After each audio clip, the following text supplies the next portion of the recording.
আসসালামু আলাইকুম my lovely viewers, welcome back to my channel. কেমন আছেন সবাই? আশা করছি যে যেখানে আছেন আল্লাহর অশেষ রহমতে ভালো আছেন। আমিও আলহামদুলিল্লাহ ভালো আছি। আজকে আপনাদের সাথে আমি যে রেসিপিটি শেয়ার করতে যাচ্ছি সেটি হচ্ছে তেলে কই, যেটি গরম ভাতের সাথে তো অসাধারণ লাগে। আই হোপ আমার আজকের রেসিপিটি আপনাদের কাছে ভালো লাগবে। তো চলুন শুরু করা যাক। তেলে কই রেসিপিটি তৈরি করার জন্য প্রথমে আমি এখানে 4টি কই মাছ ধুয়ে পরিষ্কার করে নিয়ে নিয়েছি। এখন আমি এখানে দিয়ে দিচ্ছি সামান্য পরিমাণে লবণ, সামান্য পরিমাণ হলুদ গুঁড়া এবং মরিচ গুঁড়োটা দিয়ে দিলাম। এরপর আমি ভালো মতো সব কিছু মাছের সাথে মিশিয়ে নিয়ে নিচ্ছি। আর এই কাজটি অবশ্যই হাত দিয়ে করবেন, এতে করে সব কিছু মাছের সাথে মিশে যাবে। তো আমি এভাবে সব কিছু ভালো মতো মেখে নিয়ে নিচ্ছি। তো মাছগুলোকে আমি মেখে নিয়ে এটাকে আমি এক সাইডে সরিয়ে রেখে দিচ্ছি।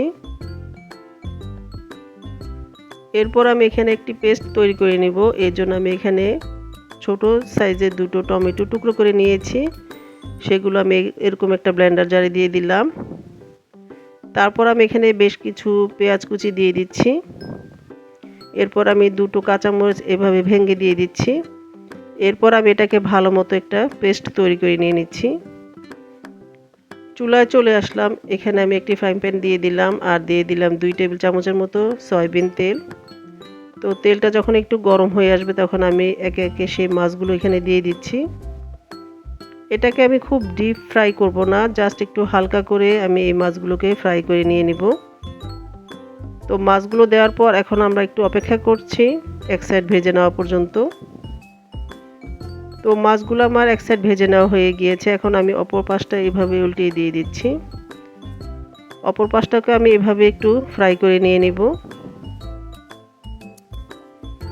তো অপর সাইডটাও আমার মাছগুলো ভেজে নেওয়া হয়ে গিয়েছে। এখন আমি এই মাছগুলো এখান থেকে তুলে নিয়ে নিচ্ছি।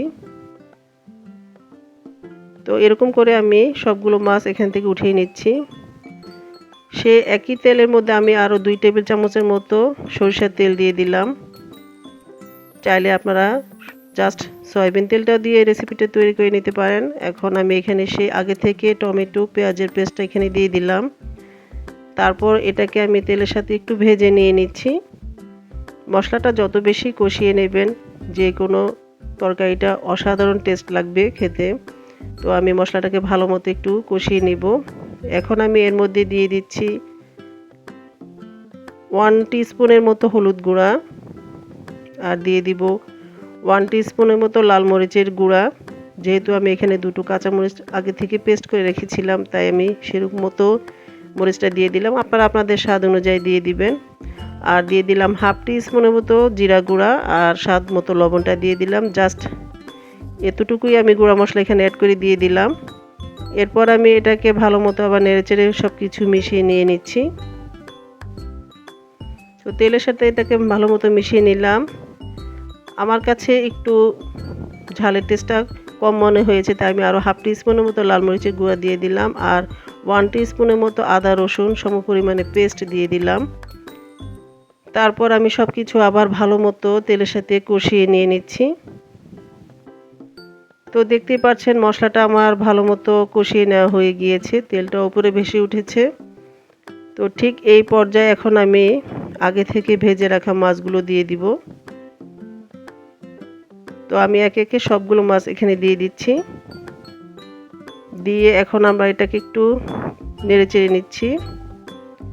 তো মাছগুলো দেওয়ার পর এখন আমি জাস্ট 1/2 কাপের মতো পানিটা এখানে অ্যাড করে দিলাম। এর চেয়ে বেশি পরিমাণ পানি দেওয়ার কোনো প্রয়োজন নেই। তারপর আমি এভাবে একটু নেড়েচেড়ে মিশিয়ে নিয়ে এখন আমি এটাকে ঢাকা দিয়ে ঢেকে রেখে দিব।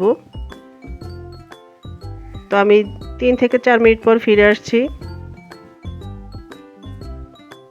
আমি 3 মিনিটের মতো রেখে দিয়েছি। তারপর আবার ঢাকনাটাকে তুলে নিয়ে এখন আমি মাছগুলোকে অপর সাইডটা উল্টিয়ে দিচ্ছি, যেন সব কিছু ভালো মতো মাছের সাথে মাছের ভিতরে ঢুকে যায়। তো আমি এভাবে উল্টিয়ে দিয়ে এখন আবার এটাকে ঢেকে 3 থেকে 4 মিনিটের মতো রেখে দিব। চুলার আঁচটাকে মিডিয়াম টু লোতে রেখে দিচ্ছি। তো ফিরে আসছি 3 থেকে 4 মিনিট পর।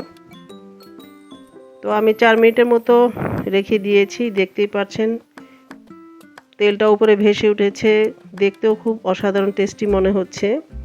তো তো এটাকে এখন আমি নামিয়ে গরম গরম সার্ভ করে নিচ্ছি। তো আমি এটাকে সার্ভ করে নিয়ে নিয়েছি, দেখতেই পাচ্ছেন অসাধারণ টেস্টি মনে হচ্ছে। আমি তো খেয়ে নিয়েছি আপনাদের সাথে, আর সেই স্বাদটা শেয়ার করতে পারলাম না। আপনারা বাসায় অবশ্যই একবার করে হলেও ট্রাই করবেন। আই হোপ আমার আজকের রেসিপিটি আপনাদের সবার কাছেই ভালো লাগবে। ব্যাস তৈরি হয়ে গেল আমার তেলে কই। আজ এ পর্যন্তই। সবাই ভালো থাকবেন, সুস্থ থাকবেন। ফিরে আসবো নতুন কোনো রেসিপি নিয়ে। আল্লাহ হাফেজ।